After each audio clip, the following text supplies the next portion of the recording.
Hello everyone, आप सभी का स्वागत है आपके अपने YouTube channel academic excellence school में। आज की इस वीडियो में हम सॉल्व करेंगे वर्कशीट नंबर 21 जो कि सब्जेक्ट साइंस क्लास 6 की है। इलेक्ट्रिसिटी एंड सर्किट हम ऑलरेडी पढ़ चुके थे और अब इस डायग्राम को अच्छे से देखते हैं। ये हमारे पास है बल्ब, इलेक्ट्रिक बल्ब। ये हमारे पास है स्विच जिसे हम ऑन या फिर ऑफ करते हैं, और ये हमारे पास है बैटरी जिसमें पॉजिटिव टर्मिनल इस साइड है और नेगेटिव टर्मिनल इस साइड है। तो हमें ये एक सर्किट दिख रहा है। सर्किट मतलब यहाँ पे अगर कोई पहुंच गया तो वो घिर जाएगा, यानी ये क्लोज हो जाएगा।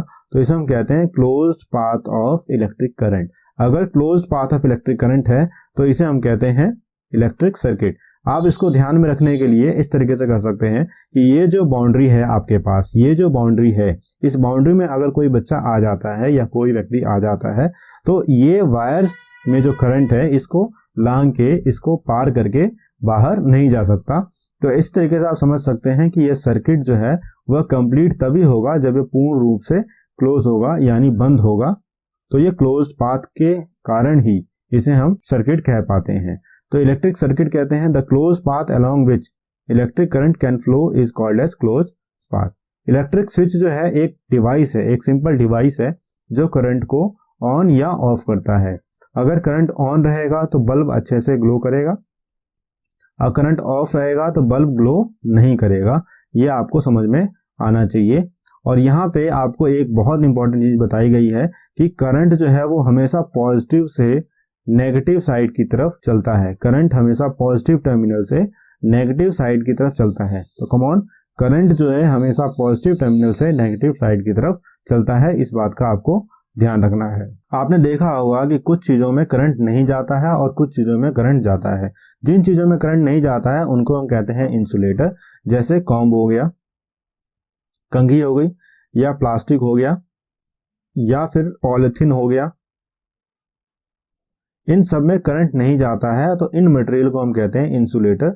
यह करंट को एक स्थान से दूसरे स्थान में जाने से रोकते हैं और इन्हें कह रहे हैं हम इंसुलेटर। कंडक्टर किसे कहते हैं? कंडक्टर वह मटेरियल होते हैं जो इलेक्ट्रिक करंट को एक स्थान से दूसरे स्थान पर ले जाने में हेल्प करते हैं। तो आप ये समझ सकते हैं इलेक्ट्रिक कंडक्टर के कुछ एग्जाम्पल्स हैं, जैसे सिल्वर है, गोल्ड है, कॉपर है, स्टील है, या समुद्र का पानी है। समुद्र का पानी भी करंट प्रवाहित करने में, करंट को एक स्थान से दूसरे स्थान ले जाने में सहायता करता है।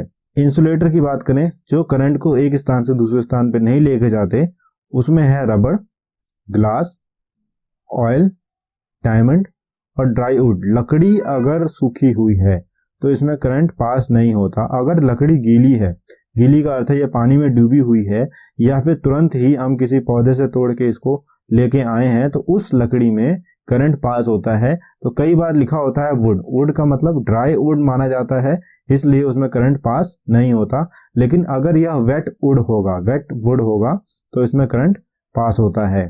आपको ध्यान रखना है कि आपकी बॉडी में भी करंट पास हो सकता है, इसलिए आप इलेक्ट्रिकल अप्लायंस को जब भी छेड़ें तो ये ध्यान रखें कि आपको भी करंट लग सकता है, क्योंकि आपकी बॉडी में भी करंट पास होता है। अब कुछ क्वेश्चंस को प्रैक्टिस करते हैं। Classify the following into insulators and conductor. आपको अब क्लासिफाई करना है कि इंसुलेटर कौन सा है और कंडक्टर कौन सा है। तो मैं यहाँ पे सर्कल कर रहा हूँ सिर्फ इंसुलेटर्स को, बाकी जो बचेंगे वो कंडक्टर होंगे। तो पेन जो है वो एक इंसुलेटर है, कॉम्ब जो है वो एक इंसुलेटर है, रबड़ जो है वो एक इंसुलेटर है, चौक जो है वो भी एक इंसुलेटर है, और नोटबुक जो है वो भी एक इंसुलेटर है। तो यहाँ पे ये हमारे पास हो गया इंसुलेटर, कॉम्ब इंसुलेटर हो गया, रबड़ भी इंसुलेटर हो गया, चौक भी इंसुलेटर हो गया, और नोटबुक भी इंसुलेटर हो गया। अब यहाँ पे हमारे पास बच गया है की। तो कंडक्टर में हो गया हमारा की, नेल, सेफ्टी पिन और लास्ट में कॉइन। ये हमारा कंडक्टर हो गए। अब पूछा गया है अब बेयर वायर। बेयर वायर का मतलब छिली हुई वायर, जिस वायर में ऊपर रबड़ नहीं है, ऊपर रबड़ नहीं है यानी उसका जो इंसुलेशन है वो हट चुका है। Carrying an electric current can give you electric shock. अब बेयर वायर जो है वो आपको इलेक्ट्रिक शॉक दे सकती है। Based on this can you से इफ बॉडी इज कंडक्टर और ए इंसुलेटर। तो अगर ये छिली हुई वायर है यानी नंगी वायर है, तो अगर आप इसको टच करते हैं तो आपको शॉक लगता है। तो आप शॉक लगने का अर्थ क्या है कि आपके अंदर करंट जा रहा है। तो आप बताएंगे कि आपका जो बॉडी है वो कंडक्टर है या इंसुलेटर है, तो आप यहां लिखेंगे कंडक्टर। अगले प्रश्न में पूछा गया है would bulb glow in circuit given below. तो बल्ब ग्लो करेगा या नहीं करेगा पहले ये बताना है। तो यहां से हम एक बार सर्किट को देखते हैं, सर्किट डायग्राम को देखते हैं। ये पॉजिटिव टर्मिनल है और ये नेगेटिव टर्मिनल है। पॉजिटिव टर्मिनल से करंट जा रहा है बल्ब की तरफ और वायर बिल्कुल भी ब्रेक नहीं है और नेगेटिव टर्मिनल भी अच्छे से जुड़ा हुआ है।